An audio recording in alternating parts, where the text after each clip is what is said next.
Well, hello there. Some of you I saw last month with our first conversation.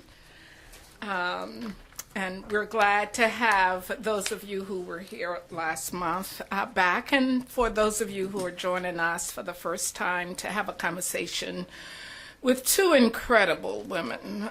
We can't always promise you they will be women, but you will know that if they're really incredible, they will be, you know? So thank you for coming.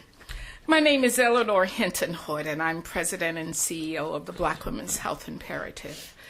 I must take license and say that this year, 2013, we're celebrating our 30th year of being about women's health, changing women's lives, but also advocating for what women need. So that we can be all that we need to be, so that we can be what we deserve, and certainly so that we can achieve health equity in this country. And before we get started, I've been given an assignment by my staff to tell you to please put your phones on silent or turn the ringer off.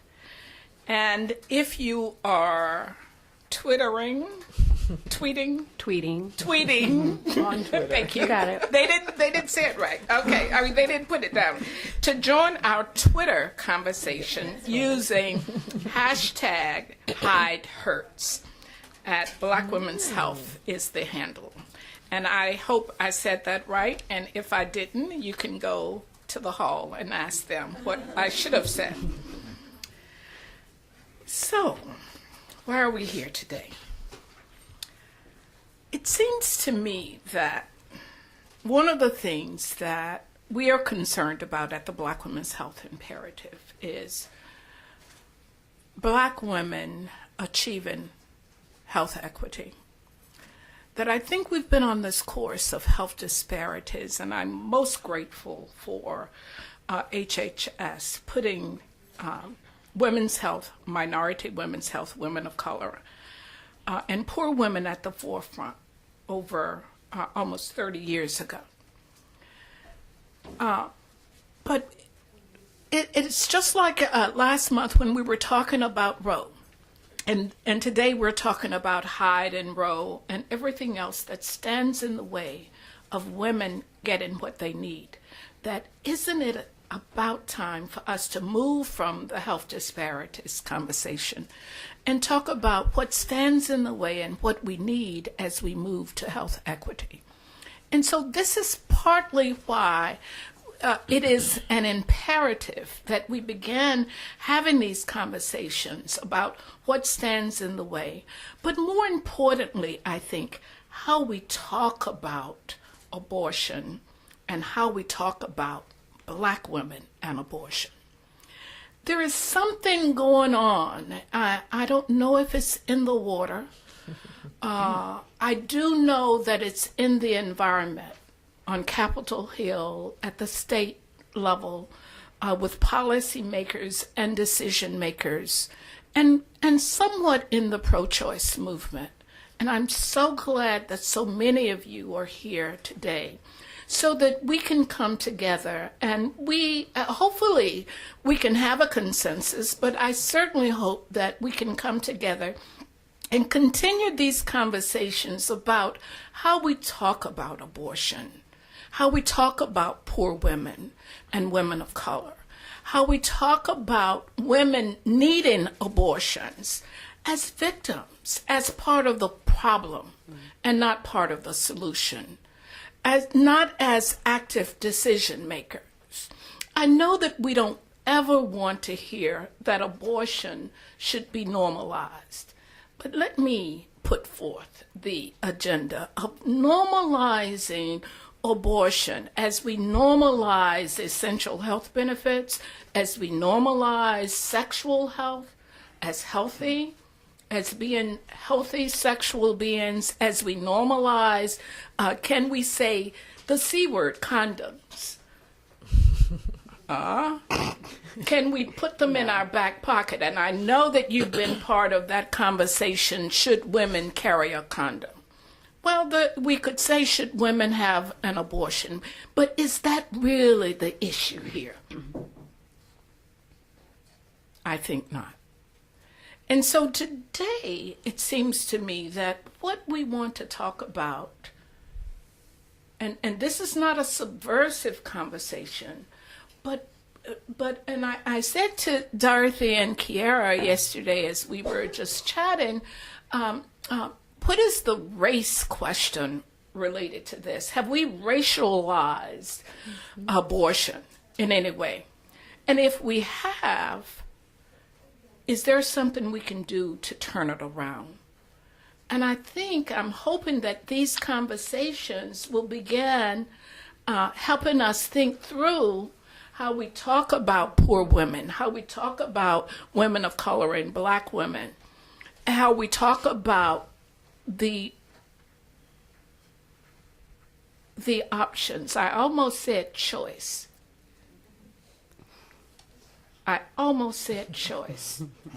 And so I'm going to put forth to you that I suspect that not many poor women and a lot of women of color don't think they have choices.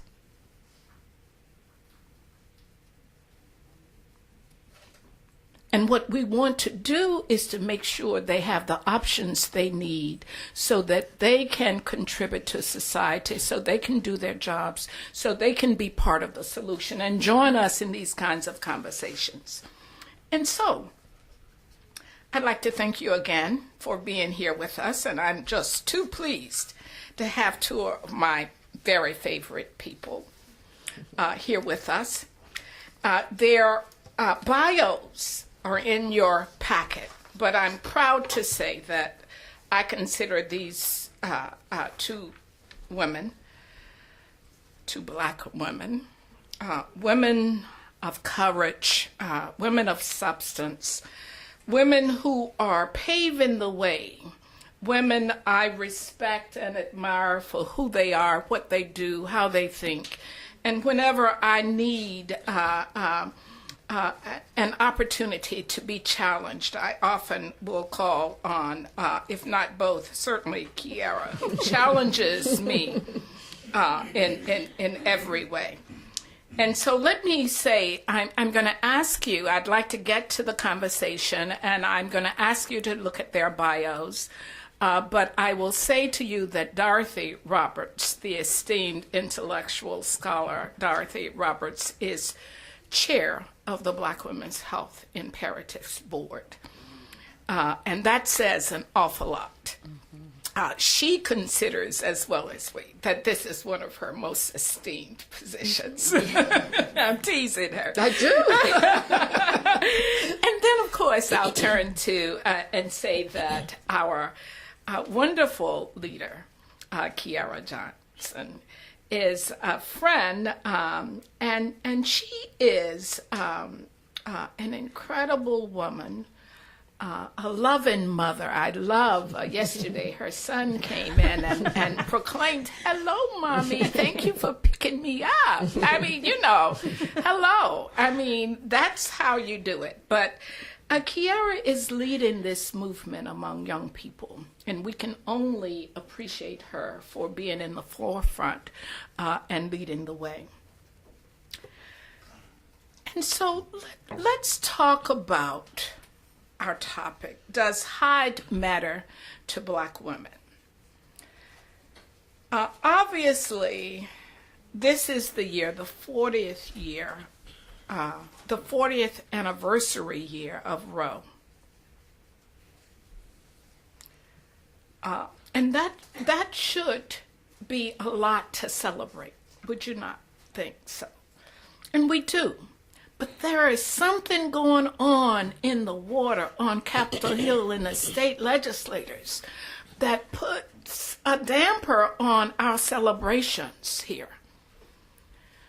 For those of us of the chronologically gifted eras. That's who I represent. And I had to remind Dorothy that she was the older and not the younger generation across the generations. And so Roe set the standard for us. And so we should be celebrating that. But just a few years later, we had Hyde. And so the conversation today is on what did Hyde do to us? What did it demoralize us? Did it take something away? Did it give us something? Is it a handle? Is it an excuse? Is it something that we use to galvanize around, or we fundraise on, or are we serious? Are we serious? Do we really understand what Hyde is and what it has done to women who need it? What has it done to the pro-choice movement? What does it represent in the reproductive justice movement? And I think these are questions we ought to consider today, and we're going to bring you in the conversation. Hyde is restrictive, it's demeaning, it's demoralizing, it's limited, and we're not, I don't think, doing enough. But first I'd like to turn to Dorothy to begin this conversation and say, Dorothy, you were around. I say that lovingly. I know I was around. You were around, and you have written about Black women and the abuses and how Black women are perceived in the media, among policymakers, in the legislation, and what some of the things that we need to consider. And so Dorothy, as many of you know, this is one of her first award-winning book, Killing the Black Body, Race, Reproduction, and the Meaning of Liberty. And so tell me, when you wrote that book, what was the climate like around Hyde? And then I'll turn to you, Kierra, and if you could just talk about your perspective on what Hyde means now. Can you tell us when you wrote the book? I wrote it in 1997. So I worked on it from the early 1990s, and it was published in 1997. But obviously I had spent some years prior to that working on it. So really it comes out of the late 1980s, early 1990s.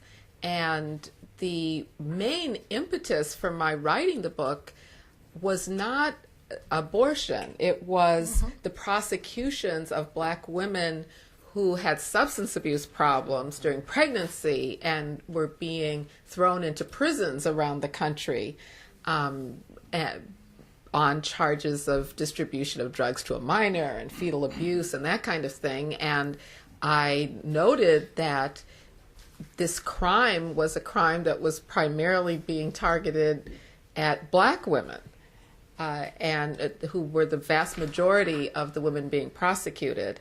And I felt that this was a very dehumanizing practice, and that it also continued a legacy of dehumanizing reproductive control over Black women that had begun during slavery and continued with sterilization abuse and other very brutal forms of exploitation, abuse of Black women's bodies, both directly, like prosecuting women, but also the way in which Black women's reproduction played out in public policy. And, you know, Eleanor, when you just said, are we a problem, or are we free agents, you know, to be at the forefront of a movement for reproductive justice? I think that idea of Black women's childbearing as a problem, as a national problem, that was something I wanted to highlight in the book. But it's something I think that continues to this day. When you talk about, you know, are we just a statistic? You know, do Black women come in just as a sorrowful statistic that has to be addressed, which is really treating us as a problem in our childbearing, not as something we should have control of, you know, but as something that should be the center of attention for policymakers to manipulate and for advocates to manipulate. I think about the billboards by anti-abortion advocates who put up billboards saying that black women's womb is the most dangerous place, for a black child. That message is the same message I was writing about in Killing the Black Body. Right. And, what's interesting, I'm happy that people are still buying Killing the Black Body, still being taught in schools, but it's very depressing that what I wrote about then continues to be relevant. The type of policies that continue to this day. But I do want to say that since writing the book, when I wrote Killing the Black Body, the word reproductive justice hadn't been coined yet. And not to say that women of color hadn't been advocating for reproductive justice using other terms, and I have to shout out to Billy Avery, who was at the forefront of that, decades prior. But since the late 1980s, early 1990s, I think black women's voices have become more prominent in the reproductive justice movement. In other words, our voices are more recognized, and I think that mainstream women's rights organizations and reproductive rights organizations have had to account for that. In fact, so much so that sometimes reproductive choice is just replaced with reproductive justice, almost like it's a substitute word without sometimes an understanding of what it means. But there's a sort of a recognition that we really should use this term, which is good. Right. That's recognized, but I think it's also important that organizations know what it means, and then their agendas are shaped around that. And the Hyde Amendment, repealing that, I think is an important part of that. Now, when I wrote Killing the Black Body, the U.S. Supreme Court cases that affirmed the Hyde Amendment and the lack of any duty of the state to pay for abortions had already been decided, and that was the law. That was the law. But I do mention in the book that it really was a failure, I think, of mainstream women's rights and reproductive rights organizations not to have seen Hyde as an important impediment to the right to abortion. And to this day, I think it's not seen as such an important obstacle. And that is really important, why I think it's important to have this discussion today, because so much of abortion activism has been very defensive, especially today where, so much energy has to be put into just challenging the hundreds of laws that are, being passed. And that's understandable that we have to challenge them. But seeing the repeal of Hyde and more positively a recognition of abortion as a basic health right, that the state should pay for, just like it pays for other, or should pay for other. Ironically, we're also fighting just even basic things. I'll just say, and the other thing is the role of black women in that. The reason why I believe that Americans, are so stingy about paying for healthcare services, other services for the public, has a lot to do with white Americans not wanting to pay for black things, services that are going to go to black people. And so to me, a movement that takes up the Hyde Amendment is a stand, an anti-racist stand, as well as a pro-woman stand, a positive stand that's so important.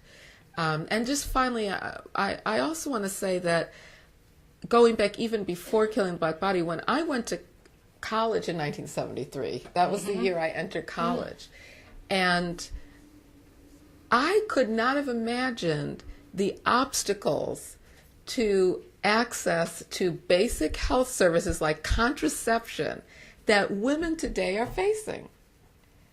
It's just incredible. Maybe I was privileged. I went to college that had really good health services, but when I was a freshman in college, if you had a contraceptive failure, you could go get a morning after pill. There was no question about it. Mm-hmm. It never occurred to me that would be the subject of government debates about should we pay for this, let alone other forms of contraception. So in some ways, I feel we've gained, but in some ways, I feel like we've gone backward, Absolutely. even before 1973. Well, it's And interesting for you to say that, because I think that there's this narrative around why, well, one, where are young people? And then why aren't they involved? And I think there's an assumption about how young women should be involved, involved and engaged. And, often, the conversation is, young women, were born after Roe, after we won the legal right, or, young black women, haven't had to see, endure, Yes, witness, right. back alley abortions. Right. We take it for granted. We don't know our history. I mean, it goes on and on and on. Except it is more repressive than it was in 1973. And that the barriers that young women are facing, whether we want to believe it or shine a spotlight on it or not, look very similar to what women were dealing with 40 years ago. And so in some ways, there's this question of, well, what do we need to do to engage new constituencies, emerging populations, young women? It's getting back to the basics. It's stop making this assumption that somehow we're aliens, and we have this new, strange way of engaging or living. Yeah. Within this context, because it looks very similar. Yeah. So I love AARP so much so that they started following me on Twitter. I love AARP. I love AARP because they're amazing organizers. Yeah. And what I say to powerful. people is, we need to be organizing young people the way we organize old people. The way AARP organizes, right, a specific, age group of people. And that's not cutting edge. That's not new. It's, are we willing to invest and engage at that level? Because AARP invests a lot. Time, money, energy, right? They meet people where they're at. And that's what we need to be doing to engage young black women. I mean, I'm fascinated by, when I think about what Hyde means today, and a lot of what you're saying resonates with me. I think, and I'm not a millennial, I'm going to come out as not a millennial. I am a Gen Xer. Any Gen Xers in the house? Woo, woo, X power. So, I identify with that, and I am, I work with 15 to 30-year-olds, and what I do see that's a difference is that Hyde and all its beget, right? Begat. Is it beget or begat? I don't know. Bible All readers. it begat, maybe. Okay. Hyde needed birth control. It just kept reproducing. Right. And its impact kept reproducing. Yeah. And so in some ways we have normalized it. So it's not that we don't see it as dehumanization. Right. It's not that we don't see it as discrimination. It's that we've come to normalize that dehumanization and that discrimination as the way it is. And the way it has to be. But it doesn't. And so this brings me to the whole notion that we had Roe. And then with Hyde, that began the legislative strategy. And it has altered in many ways how we act and react. And that has, and so what can you say about how, once again, we have legislation that is controlling who we are? And to also, let's interject, I feel the same way about the media. What role does the media? We are acknowledging the role of legislation, beginning with Hyde, and then last year and the year before, it was just an onslaught of bills coming, and we were always reacting. We could never stop to organize, and so my initial question related to that legislative. Does this give us, in some ways, a comfort level, because then we really don't have to get down and dirty and invest in organizing to repeal Hyde, because it is too much of a political capital, because we know that there are going to be more bills coming at us. Yeah, but as you pointed out, I think it's so helpful to think about the Hyde Amendment as the beginning of the legislative cutback on the right to abortion and access to abortion, as opposed to some separate type of law. Because I think the way it was treated was that access is different from the right to. And this gets to the heart of the difference between choice and justice. It's not, what do you think that the right to abortion is just the ability to make the choice free of some barrier, some blockade in front of you? Or does the right mean actual access, which would require the government to pay for this essential health service? And because of that split, with not seeing that the right to the access, to the justice of abortion being another health service that women are entitled to, not seeing that is, you could say, what then led to this situation we're in now, where we're so defensive instead of having a positive vision that explains why. Why is the reason for the right? I think a lot of people don't even have an articulation of that. You know what I mean? So and we don't have a positive vision to present. We're in fact, the arguments are often almost apologetic for abortion. I've heard this, so we have to change our arguments so that we're more apologetic. The term isn't apologetic, but we're more conciliatory. You know what I mean?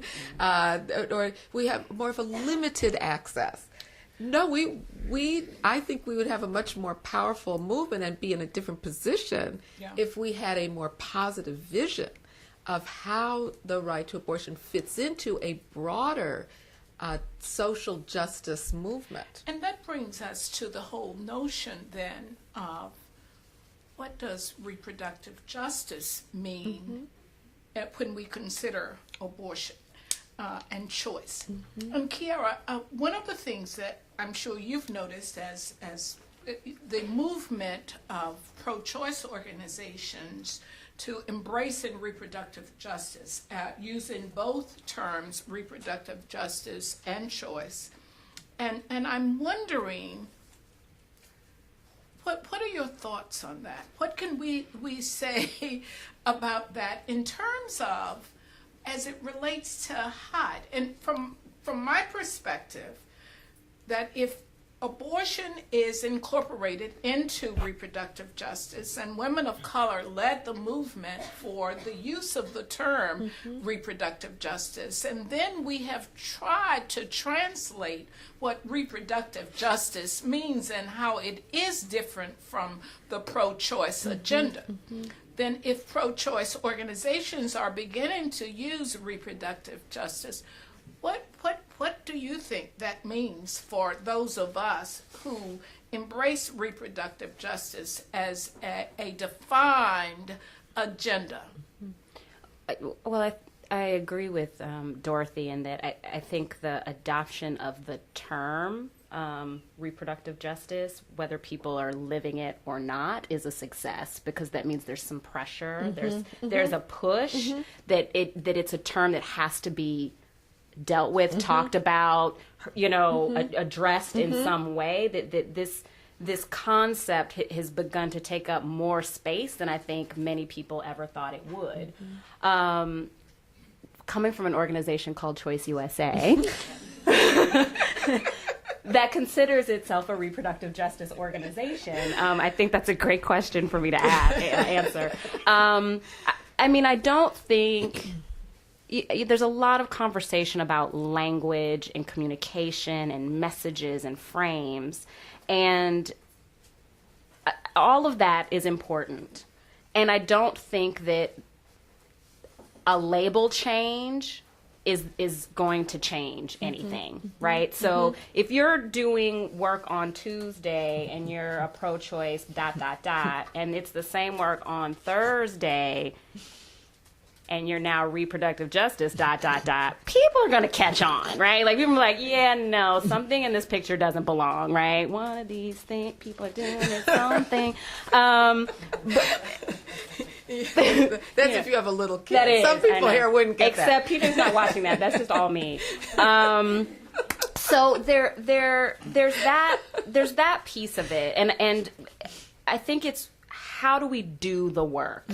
And I think as reproductive justice advocates who are now kind of leading and championing a growing frame, it's no longer emerging, right? Like, it's growing in popularity. A new responsibility of ours is holding people accountable and holding organizations accountable. I mean, as if we don't have enough on our plates to do. It means, right? Like, I think there's different levels of challenging, right, that happen, and I think there are different levels of engaging that happen, right? I think we have to provide organizations, constituencies, points of entry into reproductive justice work and allow for the evolution to happen. And we also have to challenge where we see it being used to continue funding, to continue positioning the work that they're already doing that doesn't operate in that frame.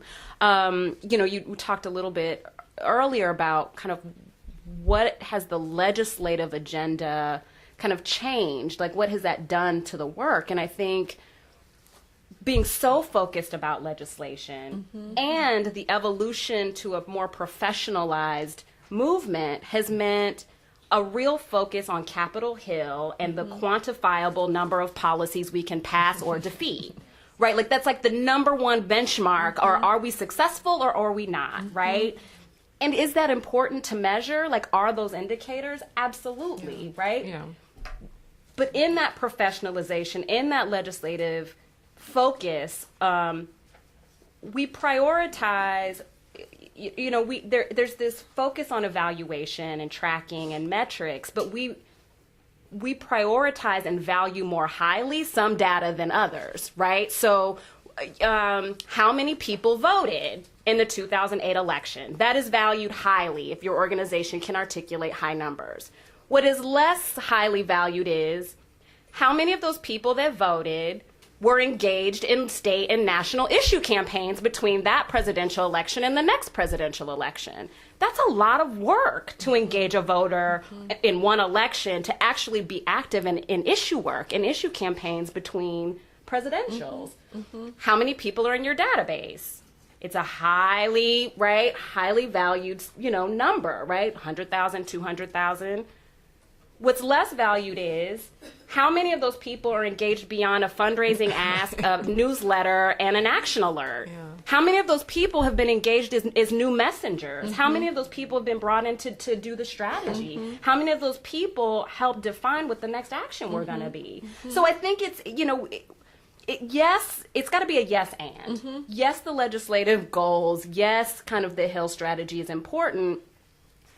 But if we deprioritize identifying real people on the ground in the states who actually have something to gain or lose, we actually hurt our legislative agenda too. I mean, we saw that with the ACA and the Stupak Amendment. Yeah. I mean, I remember being on calls, state calls, lots of national organizations, and we're like, hey guys, does anybody have somebody in Nebraska? Crickets. Awesome. All the relationships we have on the Hill are not going to be enough anymore. They're not enough anymore. So even in our legislative strategy, we need a reproductive justice frame because it's about how do you engage authentically and deeply the folks who are most effective, not just as pretty faces on your website, right? But as really a part of the strategy and the messaging and the creating of the agenda and defining the problem and the solution. Yeah. And so one of the things I want to bring into question is whether RJ is the magic bullet. And I want you to think about that in terms of if the RJ movement began around 90. I'm sorry. I'm sorry. Go ahead. Around 96, right? Right after Cairo. 176 countries went to the UN to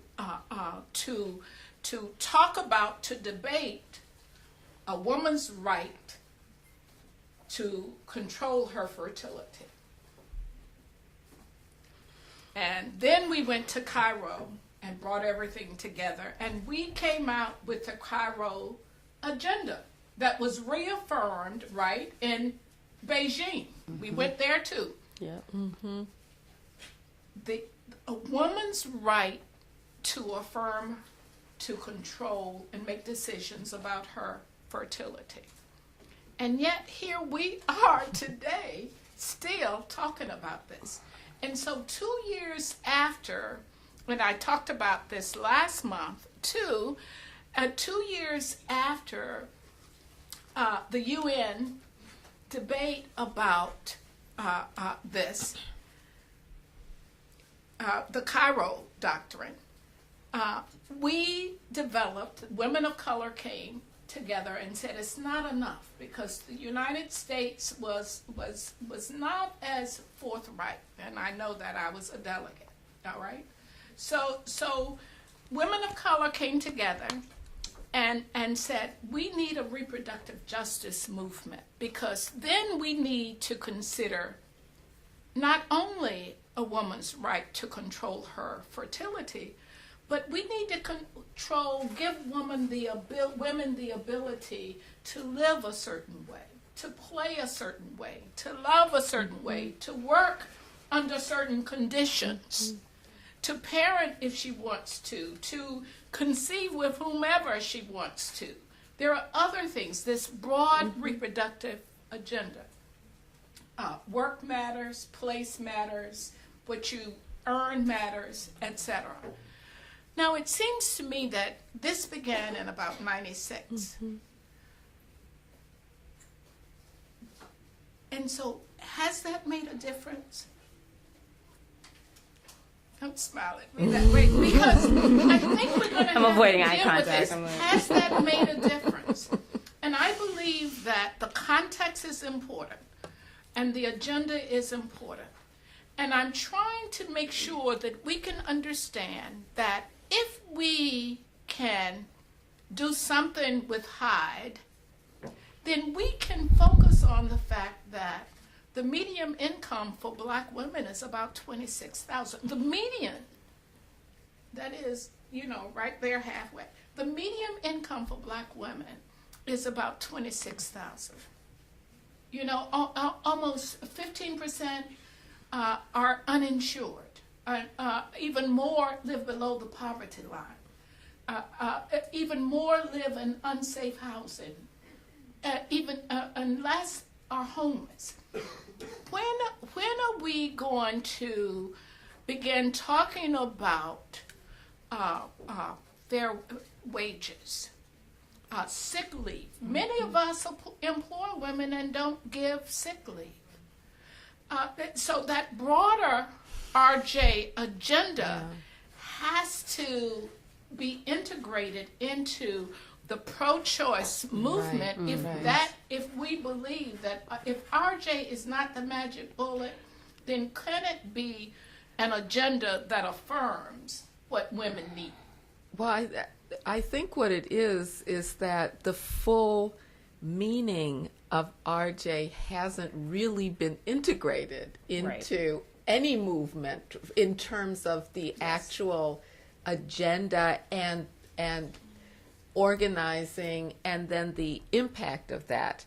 And as you're speaking, it occurs to me that very often RJ is used as a broader view of abortion rights and maybe even family planning. Yes. But all the other things you talked about, the right to be able to parent a child in a healthy environment, to have a decent income, to have a job, all of these things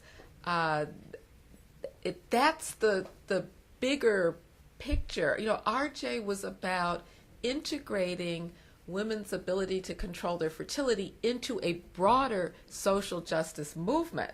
And it's that broader movement, I think, that integration of all these issues, economic, anti-racist, anti-sexist, all of that we haven't seen yet. And the thing is, you see, again, when we talk about Hyde, then it's important to point out that Hyde is not just about a barrier to access to abortion. It also reflects these bigger issues because, as I was saying before, it reflects a different perspective, a different framework, a different paradigm, a different view of the world and of human beings, which is, one is you have a choice if you can, if you happen to have the resources, and as long as the government isn't blocking you. The other has to do with an actual ability to control not just your fertility, but all these other conditions of your life, and to be in an equitable space, for all of these other aspects of your life. And Hyde represents that broader view. But it's not just about government payment of abortions. Right. It's about this broader perspective of social equality and equity. Yes. I also, I do think we've seen in the last 5 to 10 years more progressive organizations taking this issue on. And I think I would attribute that to reproductive justice. Like I attribute it not to the label, but to the mission of reproductive justice. That it is because of this broader frame that the NAACP can be out loud and talk about it. It is because of this frame that the National Gay and Lesbian Task Force can be out loud and talk about it. Reproductive justice has provided new points of entry for organizations to find the place when and where they enter, right? And Center for Community Change that does immigration work, United States Student Association does higher education work. These organizations 10 years ago were not taking this issue, and the leaders weren't being as visible and vocal as I feel that they are today. And so I think that's a victory. I think there's still a lot of work to do. I would also say that I came into this movement 15 years ago, and I hadn't heard of reproductive justice 15 years ago. And there's a millennial generation, and now there's a generation after that that's already on the planet. I don't know what they're called yet. I'm going to call them Gen Awesome. Gen Awesome is growing up in a time where they will have lived their whole lives with a robust reproductive justice movement. Like they're not, it's not, a couple of people who coined it and then their friends. It's a thing that has a really vocal and visible history that they can attach themselves to. And so I feel hopeful that we will see exponential impact of the frame because of how many more people are exposed to it and how early they're exposed to it. And so I'm glad you said that, because that brings us back to our initial question. Does Hyde matter to Black women?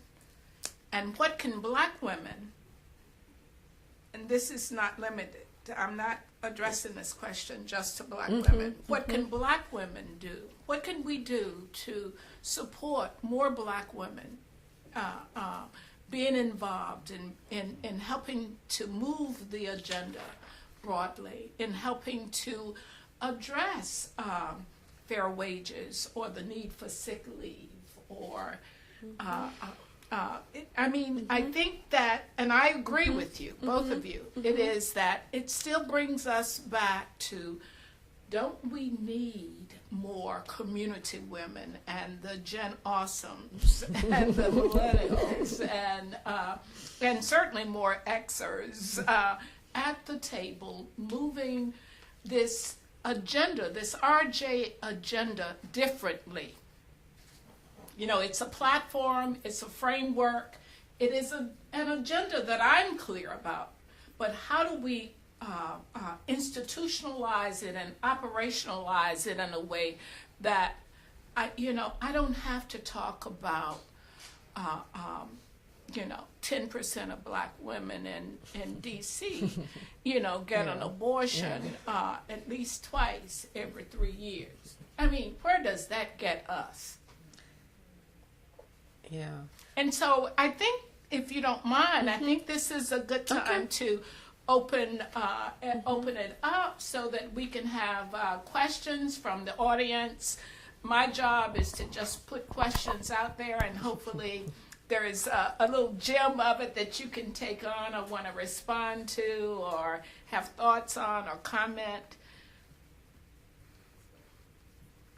And also ideas, right? Ideas. From ideas Oh, and please, ideas. your answers to Eleanor's last and question too. any It takes answers, everybody. But ideas, any thoughts? Yeah. And certainly they're here for another 20, 25 minutes. Well, this is a question. This is a question, not an answer.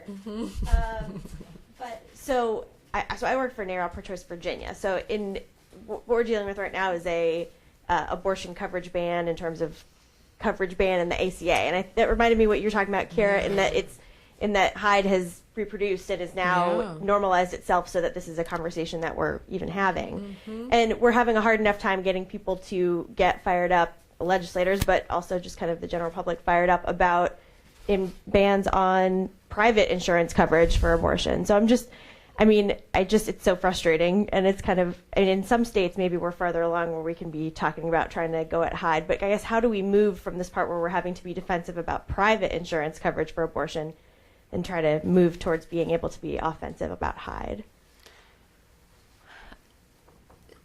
What reproductive justice isn't is a short-term solution, right? We have to focus on short-term wins, and we have to think about how do we build constituencies and engage them over the long haul so that we don't have to feel so reactive, right? Because the goal would be that we've mobilized, right, X number of people over the next 7 years so that when this happens, it's not like, where are my people? Where we got to get the people? I think that marriage equality in the DC, Maryland area really illustrated this well. And it's actually an argument I've heard around abortion in our movement. But when the campaign to get marriage equality in DC was happening, there was a kind of an undercurrent of, well, we can win without the black vote. We can win without the black vote. And not only do we not need the black vote, we might just not even want to engage them at all because they might be against it, right? Or they are, right? That was kind of the thing. We won marriage equality in DC, and we won it without the black vote. What ended up happening is that we lost marriage equality in Maryland the first time around. And I think where reproductive justice, at the frame, right? So a justice frame is, it's not just about the short-term win. It's how if we're going to sustain marriage, you need the black vote. You need it here. If we're not going to be dealing with rollbacks, if we're not going to have like a beginning of, what we saw with abortion and Hyde, and then we're playing catch up for the next 40 years, then you've got to engage the people who are most affected and who are on the ground and who make up the constituency. Yes, could we win? Sure. Can we hold on to it? Have we built a base of people that we can activate for the next fight? And you can't win in Maryland without black clergy. You can't win in Maryland without black community-based organizations. You can't win in Maryland without, people who live in the communities and they're black in Maryland. And so I think, when we're talking about abortion coverage and bans, we have a real short-term, right? The reality is that we have short-term needs, right? And we've got to mobilize the low-hanging fruit, and we've got to, engage the base, the current base. The question is, at what point do we start moving beyond that? Like, we always default to, we have to engage the base. well, but we, we need this win right now. We have to engage the base that we have now. Yes, and how do we start building a bigger base? What do we have to do? Because it's going to take a long time before we can mobilize people in that way that we haven't traditionally engaged in the work. And we also may not, it may not be the best strategy to have an either or. The insured, Right. Exactly. the insured versus the uninsured. Once you do that, it's that no-win situation. Right, We right. have to be clear that those are choices that are dangerous to make. Yeah. I think that's what I came to the DC area in '88, and I've been working with organizations trying and hanging in there, trying to make sure that you don't take those choices. That's not in our best interest. And I think over and over again, it's been shown that when you make choices like that, you end up losing. Yeah. So we can Absolutely. see with Hyde is a perfect example. So the movement is around, ending the bans on abortion. But then when it came to Hyde, well, that's not as important. It turns out that it is. Now we see it really was important to have fought that battle. And the same thing I would say with those who are insured and those who are relying on public insurance. I mean, it's both are insurance, private insurance, public insurance. It's both people who need insurance to pay for medical care. And developing a frame where those are put together instead of separated is really important. I suppose that people might object and say, well, we'll get more support if we just focus on the private insurance. But that's not necessarily true, because you may increase your base by extending the frame to access for people who are insured or not insured. Now you're going to get all the people who are uninsured as well, in addition to having a more socially just reason for, position for why you're opposing these bills. In some ways, our opposition also gives us, gives us an opportunity on a state level, because they're often waging multiple wars on us on a state level. It gives us an opportunity to also work cross-issue and constituency. I mean, we saw that work really well in Maryland with immigrant rights and the Dreamers and gay marriage, right? In Mississippi, Yes. I think there was a win and a loss, like around the voting. The voting disenfranchisement stuff that we actually didn't end up winning, but I think and potentially that we lost people there because there wasn't necessarily the same level of fight for that. I think if we would have won that, we might have won long haul reproductive health rights folks for the long haul too, and it's questionable if that's still the case. Amy? Thanks. I want to talk about the either or and bring it together with the low-hanging fruit idea that Kierra is bringing up, because I feel like so this is both a comment and a question. If we start from this idea, as Dorothy was saying, right? If we this movement that we're a part of let Hyde happen without fighting it as hard as we fought other things. Right. Not saying that there wasn't objection. Right. And so now when we see challenges to private insurance coverage, and that's our immediate fight, that's our immediate challenge. If we think we have to start there, we're losing out on the low-hanging fruit. We're missing the idea that the housing activist who's trying to keep a family from being evicted knows that if that woman has to pay $400 for an abortion this month, she's losing her house. Yeah. Right. And those are the people who may be our most natural allies Right. for fighting these challenges to coverage of abortion. Sure. Not the people who have private insurance and know that if they lose that coverage, they'll be able to come up with the money. Right. It's not the same thing to them. And that doesn't mean that they're not well-meaning, doesn't mean that they're not pro-choice. It doesn't not even mean that they're not with us on reproductive justice more broadly. It just means that their experience doesn't take them there right away. So they're not the low-hanging fruit. So that's the comment.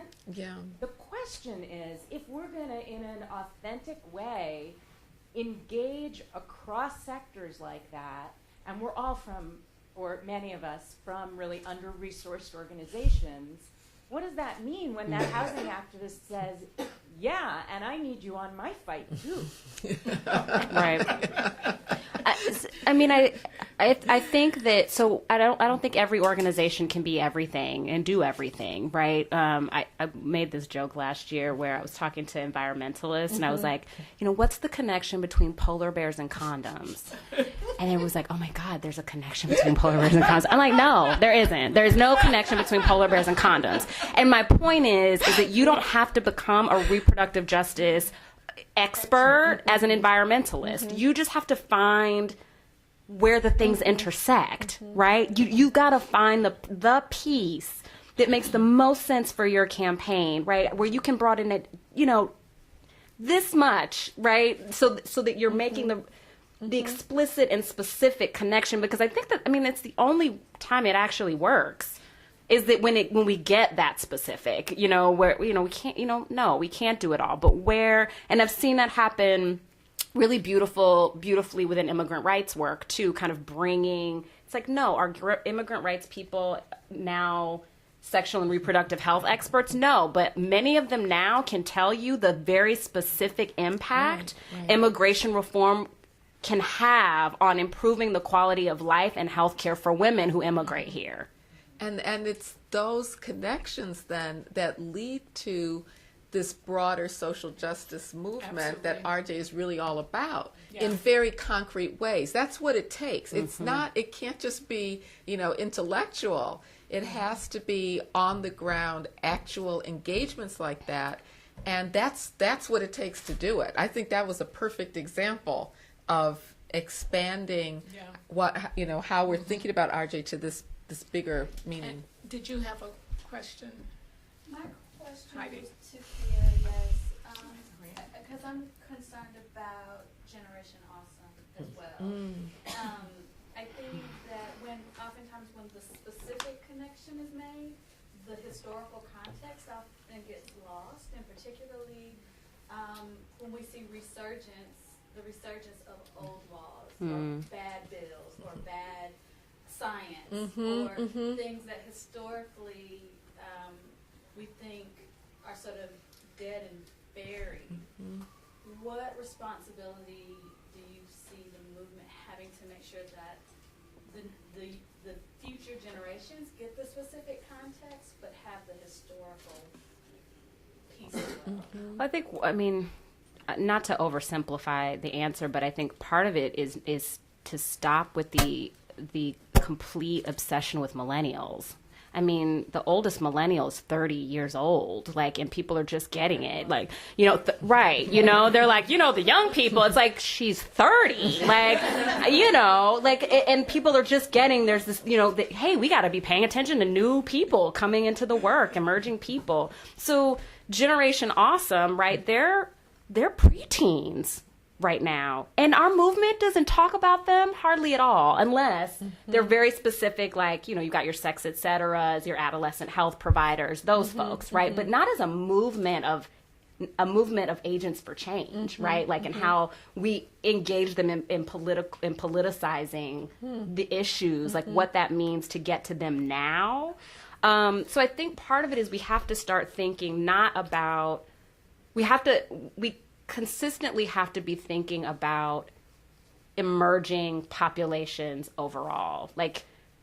What does it look like? We were talking about language, new language. There's always new language emerging. It should be. It should always be emerging. We should always be thinking about how does this get articulated to people outside of this movement. It is. I don't know what the answer is, because it is worrisome, because we have seen pendulum swings back, and culturally, more, I mean, I see more, I mean, even in the 15 years I've been doing the work, I see more and more, you know, young women getting married earlier and having children earlier. And some, it's, you know, it's really about a choice and to do that. And for, they're leaning in. Is that what it's called? And for some, you know, there's this, it's not from this place of I choose to do, but feeling like there's an expectation of, or I am more highly valued because I'm a mom or because I am so-and-so's wife. And I mean, that's a small thing, but it does, I mean, what does that mean? Does it matter? Does it matter that the younger generation don't know what Roe is? They don't know what the Civil Rights Act is, but they live it. I think history is important. I didn't get involved in this work because of Roe, though. So I think we have to divorce those, right? Like, it's not, I care about black people because of Martin Luther King. No, I care about abortion because of Gloria Steinem. No, history matters because it tells the story and the narrative of our people and what we've done and how things move and change and how, you know, how that happens. But just because I don't know that doesn't now make me exempt from wanting to be involved and engaged in a meaningful way that I can't be somehow. I mean, so many young people that we come across right now have no idea who Gloria Steinem is. And they're fierce about sex education and about access to contraception. I mean, fierce about it. And have no idea who she is. Just clueless about it. Okay, well, let me tell you who she is, among some other people. But it isn't a prerequisite to be, I think, highly effective. And I think, so it's, I think they're both important, and it's not, we need one for the other. Right here. Hey. So my name's Atima. I'm very involved, obviously, with Planned Parenthood Metro Washington. I'm on their board and also involved with DC Abortion Fund in my spare time. And it's interesting to be also when you speak about history and sort of being tied to that in the movement for me. And I actually just finished writing a post that went up on Fem 2.0 about the irrelevancy of feminine mystique. And I talk about it very specifically in my story and actually in the story of my husband, in that, you know, I'm the daughter of an African woman, grew up in a rural village, who didn't know who Gloria Steinem was, who didn't really even know who King was, who didn't know any of these things. She just knew that she did not want to have 10 to 15 children like my grandmother did, and that she wanted to get an education, and that's how she found her way to feminism, her own personal feminism across the world. You know, I'm married to a white man. His mother grew up a white working class woman, and her father was a man of his generation who thought it was better to invest in the son for college. So even though she had perfect scores on her SATs, was recruited by all these universities for engineering and physics in the 60s, because she was white and because she was a working class white woman. White trash is what they would have called her. She did not have any opportunities, and she came to her feminism being secretaries for Texas businessmen in the 1950s and 60s and dealing with the misogyny and the sexism that was that era. And so for neither one of these women thought the feminine mystique was relevant to their lives. It did not speak to them, like this whole problem that had no name.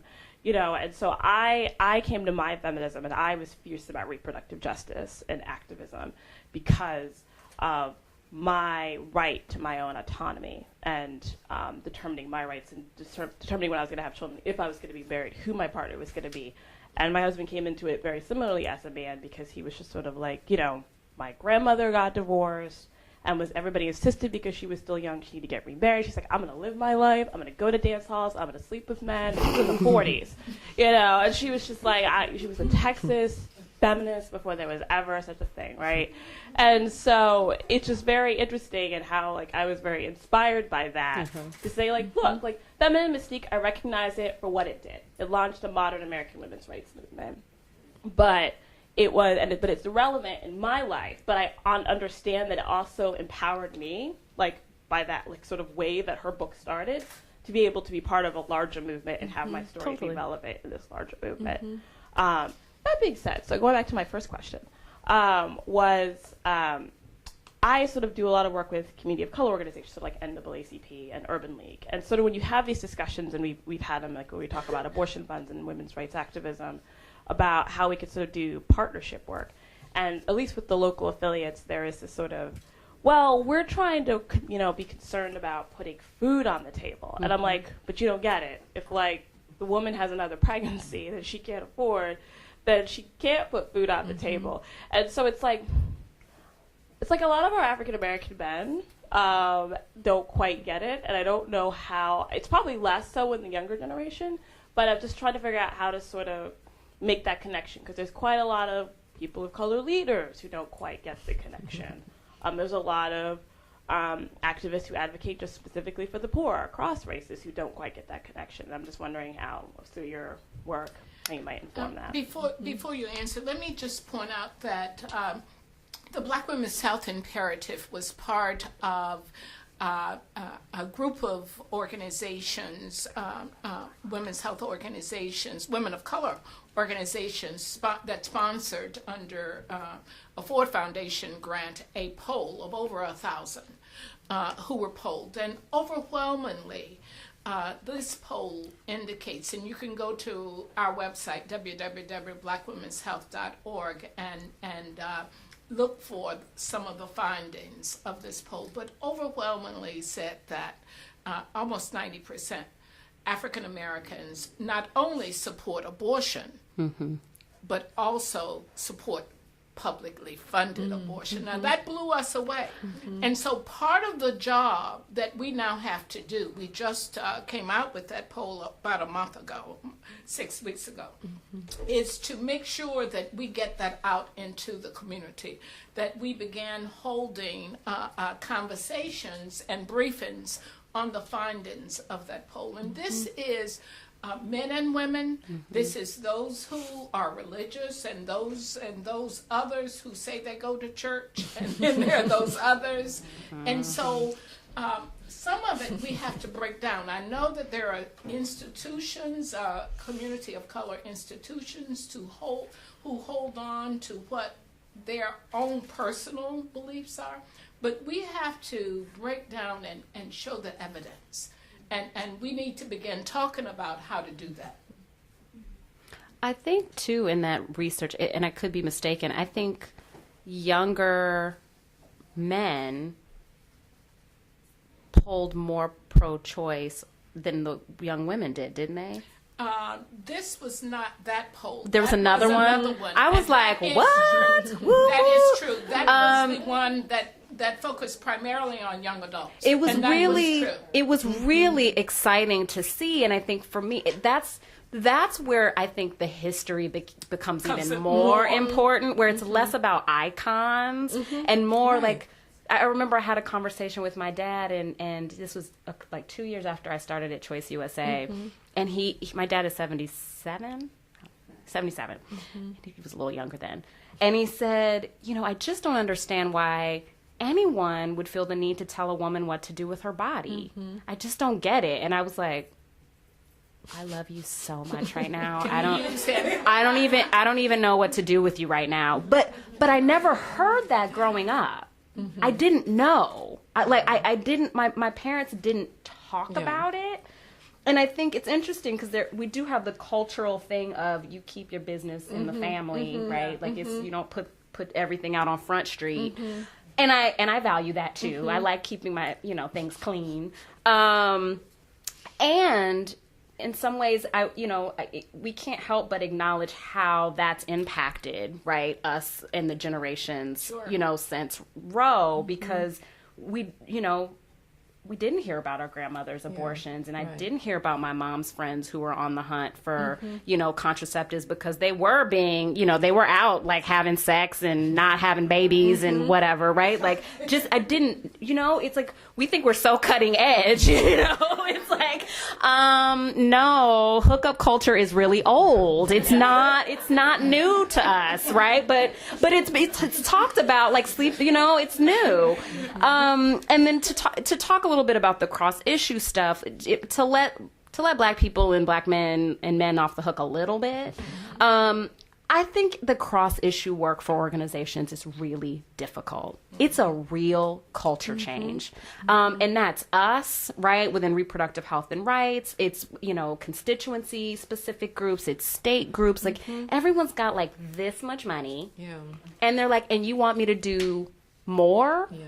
outside of, right, the scope of what, right, I'm getting money to do. So I think, again, I feel hopeful that having more folks who have frames like ours, I think it's about what do we do within reproductive health and rights, but I also think more and more young women, and when I say young, I'm talking about women around 30 and under, don't necessarily see that they need to do this work at a reproductive health, rights, or justice organization. So what does that mean for us as advocates who are professional RJers, right?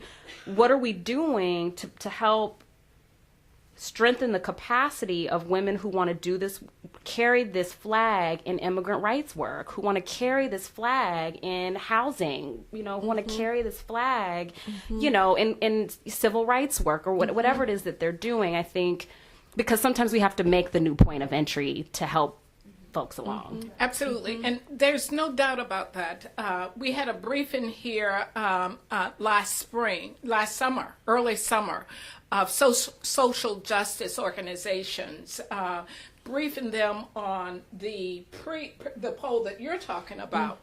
We had 2 polls, and there were 32 social justice organizations here, not reproductive justice, not women's health organization, and they say, we would love to join you. Tell us, give us what we need so that we can take this issue on. The next question, Debbie, and then one is up here after Debbie. Gerald. Hi, I really don't have a question, more as a response, I think. I'm really sorry to say this, but I think that we also have some work to do in terms of normalizing abortion and normalizing contraception into the social fabric, because we thought, everybody understood that.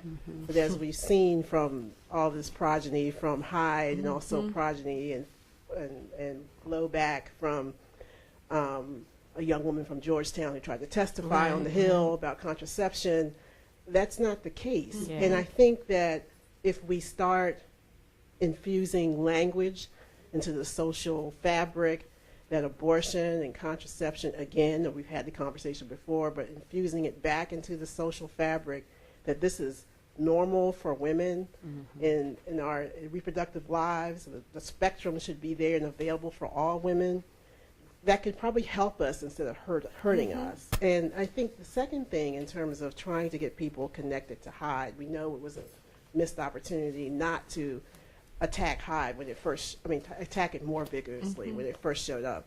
But to get people to understand that people don't live in stainless steel houses. You can have private insurance one day, but you could be on Medicaid next week, or you could be working at a federal agency and still Hyde will impact you. That's right. So people move back and forth in circumstances. So I think if we get people to start talking about, well, if there's an impediment for one group, that will affect us all. And I think that we should sort of try to break down barriers that way. All right, and there's a question up here.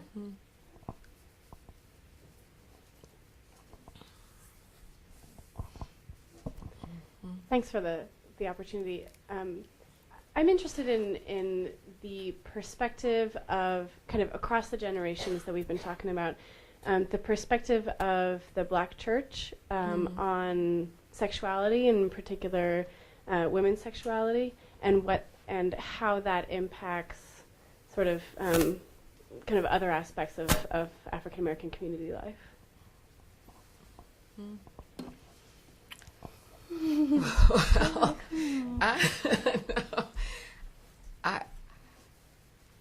Well, I haven't seen the poll on that, but I think that, first of all, I think there's a wide range of perspectives. The church that, I haven't found a new church in Philadelphia yet, I just moved there, but the church I went to in Chicago was very, I would say, a feminist church, and very progressive Black women were at the forefront of it, and everything we've talked about today, they would be right on board with, and we had sessions about it. We organized, to improve access to contraceptives and abortion. So, and then there are, churches that are much more conservative, as there are predominantly white churches that are much more conservative as well. Yeah. So I would say there's a range of views about it, and I think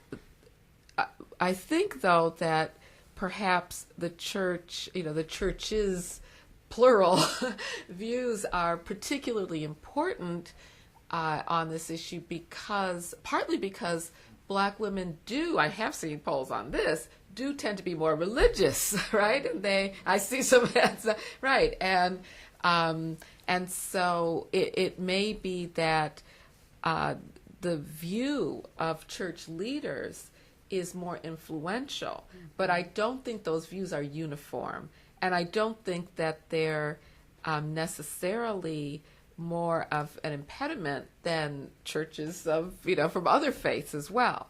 But it is important. I think you also have to separate out leadership of church and people who go to church, right? Like I mean, much like the Catholic Church, right? Like, there's what the bishops say, and there's what Catholics do, right? Like, and it's interesting, right? Because again, there's this assumption. Again, something that I often hear is Latinas are Catholic and therefore anti-choice, right? It's like this weird line, like thread that gets kind of like drawn through, and it's like, no, that I love formulas like the next person, and that formula doesn't work. There's Black church leadership that gets a platform, right? And then there are people who go to church and they have their everyday lives and they lead them in X numbers of ways. And the beauty is that, I think there are established organizations that have been around. So like Catholics for Choice, Religious Coalition for Reproductive Choice. We've talked about the Black Church Initiative that I heart so much. But a real recognition that we don't have to give away the moral high ground, right, to conservatives, that we can claim as progressives a moral high ground, and how we think and how we do the work. And there's a long history of progressivism within the Black church. And so, I agree, like there's a broad range. And again, when we say church, we have to be really clear about what we mean by that, because I think it often looks really different, like leadership versus who's sitting in the pew. And we also have to be clear that, and this is part of that reframing and changing the narrative about Black women, because our earlier poll, not the one that's on the website, but our earlier poll really delved into the religious issue. And so we can't make assumptions, because this was probably over 1,000. The women said we're religious, and we even probed in focus groups as well as in the surveys whether this made a difference. And guess what? This survey, these two surveys, showed that it did make a difference in their decision making in terms of their relationship with God, with the church, and whether they considered themselves religious or not. I've met with congresswomen, Black congresswomen, and we took this initial poll to them to have a discussion about how to position some of this. And one of the things they said, don't worry about it. When it comes time to go to this state, let me handle it, because I know all the women, and all of the women are with you. And so you got to separate the historical positioning, some of the cultural dynamics, and some of the myths from the real lives of women who go to church, who consider themselves religious, but who strongly believe that their bodies and their fertility are theirs and not their ministries. And just one more thing, I mean, what you're saying also shows that rather than a barrier to movement building, it can be part of movement building, because many Black women organize around their churches. We know that that's different from sexuality, which was your question, but that's a whole nother thing.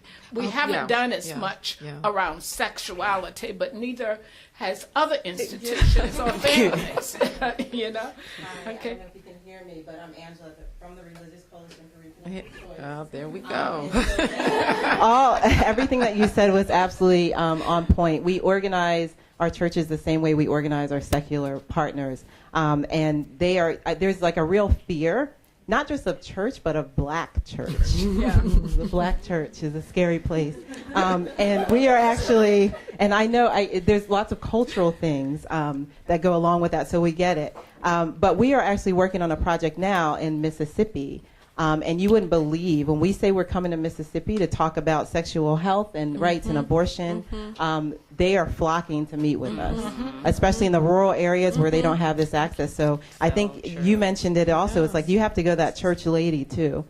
So my strategy is always not trying to meet with a preacher, but the church lady that's in the preacher's ear, and also the congregation who really, so Mississippi, a place, and that's another thing I want to mention. It's oftentimes in this professionalized work that we do, we really go for the low-hanging fruit, or the places where we can win, because we have little resources, right? But the Mississippi, win in the short term. In the short term, right? Win in the short term, yes. But we are really doing RCRC doing serious capacity building and movement building in states like Mississippi, where people just don't want to be because they think it's kind of hopeless. So if you want to talk about Black church, anybody want to partner with us on that, we're happy to talk to you. Anybody wants to go to church? Thank you so very much. And it is now 1:29. I'm wondering if we could give our conversationalists the last word. Oh my God.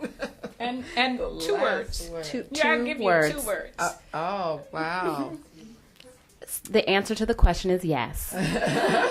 It matters. Yes, I hope we... It matters, and it's exciting to think about all of the ways that we can be engaging, again, new and emerging constituencies in this work, and I think we have to if we're going to see real change in the next 40 years.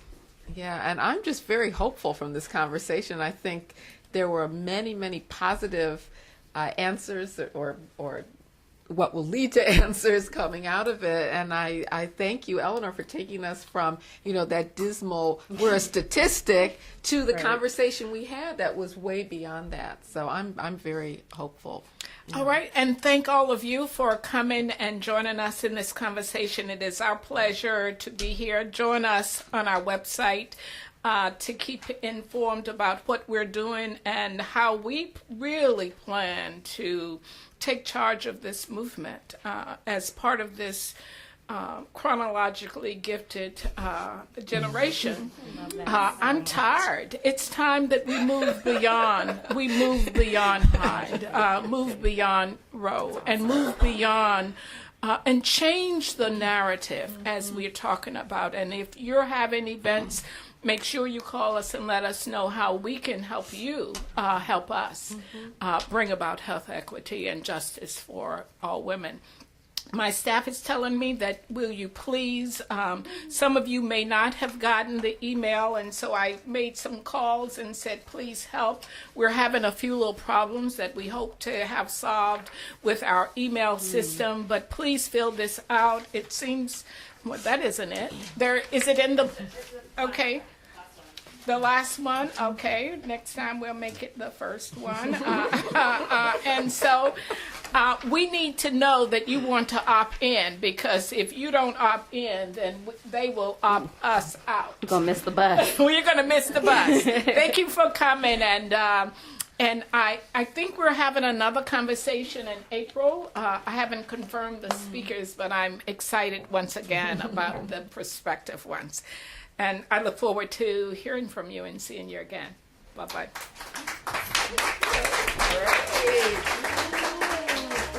What'd you